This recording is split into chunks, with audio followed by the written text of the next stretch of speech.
اعوذ باللہ من الشیطان الرجیم بسم اللہ الرحمن الرحیم الصلاۃ والسلام علیک یا سیدی یا رسول اللہ وعلی آلک و اصحابک یا سیدی یا حبیب اللہ۔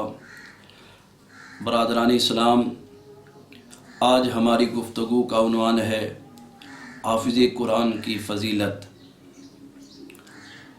اگر آقا کریم علیہ السلام کے فرمودات عالیہ کا مطالعہ کیا جائے تو یہ بات ہمارے سامنے واضح اور عیاں ہو جاتی ہے کہ اللہ کریم نے قرآن کریم کے حافظ کو بڑی عزت اور شان عطا فرمائی ہے۔ آقا کریم علیہ السلام ارشاد فرماتے ہیں، جب قیامت کا دن ہوگا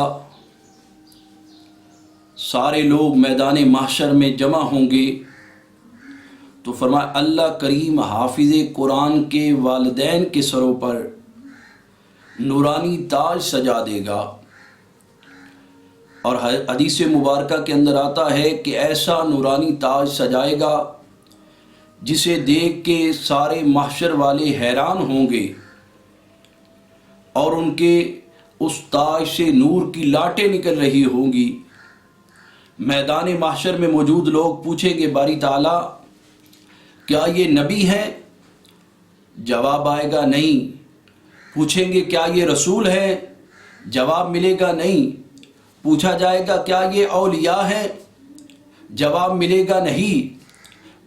تو پوچھا جائے گا پھر یہ کون عزت والے لوگ ہیں جن کے سروں پہ اللہ کریم نے آج نورانی تاج سجائے ہیں؟ تو اللہ کریم کی طرف سے جواب آئے گا یہ نہ نبی ہیں، نہ یہ اولیاء ہے، نہ یہ صحابہ ہیں، بلکہ یہ وہ میری امت کے خوشبخت لوگ ہیں جنہوں نے اپنی اولاد کو قرآن کا حافظ بنایا تھا، جن کی اولاد حافظ قرآن تھی، جن کے بیٹے قرآن کے حافظ تھے، جن کی اولاد نے قرآن کو اپنے سینوں کے اندر محفوظ کیا، قرآن کو یاد کیا۔ تو اللہ فرمائے گا آج ان کا انعام یہ ہے کہ میں ان کے والدین کے سروں پہ نور کا تاج سجاؤں گا۔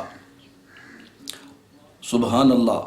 گرامی قدر حضرات، یہ بات توجہ طلب ہے کہ جس کا بیٹا حافظ قرآن ہو، جس ماں کا بیٹا قرآن کا حافظ ہو، قرآن کا قاری ہو، اگر والدین کے اوپر اللہ کا اتنا کرم ہو رہا ہے، والدین پہ رب اتنی مہربانی فرما رہا ہے کہ ان کے سروں پہ نور کا تاج سجا رہا ہے، تو اندازہ لگائیں برادران اسلام اللہ کریم حافظ قرآن کو کیا درجہ اور مقام عطا فرمائے گا۔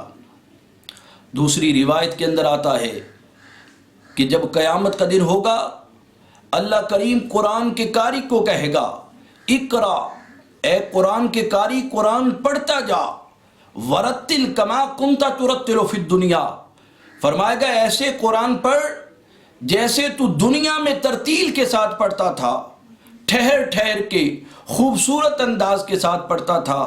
اللہ فرمائے گا آج قرآن پڑھتا جا، جنت کے زینے چڑھتا جا۔ تو جہاں تک قاری قرآن کا قرآن کی تلاوت جائے گی، آخری آیت جائے گی، اللہ فرمائے گا جنت میں یہی تیرا مقام ہے۔ اور ایک روایت کے اندر آتا ہے اللہ کریم نے قرآن کے حافظ اور قاری کو کیا مرتبہ اور مقام عطا فرمایا ہے۔ فرمایا قیامت کے دن حافظ قرآن کی سفارش کی وجہ سے اللہ کریم اس کے خاندان کے 10 ایسے افراد جن پر جہنم واجب ہو چکی ہوگی، اللہ کریم قرآن کے قاری کی سفارش کی وجہ سے ان کی بخشش فرما دے گا۔ دوستان گرامی قدر، یہ ہے حافظ قرآن کی فضیلت کہ قرآن کے قاری کی وجہ سے والدین کے سروں پہ نور کے تاج سجائے جائیں گے، قرآن کے قاری کی وجہ سے اس کے خاندان کے 10 ایسے افراد جن پر جہنم واجب ہو چکی ہے، اللہ کریم انہیں جنت الفردوس میں اعلیٰ مقام عطا فرمائے گا۔ دعا ہے اللہ کریم ہم سب کو بھی قرآن مجید یاد کرنے کی توفیق عطا فرمائے۔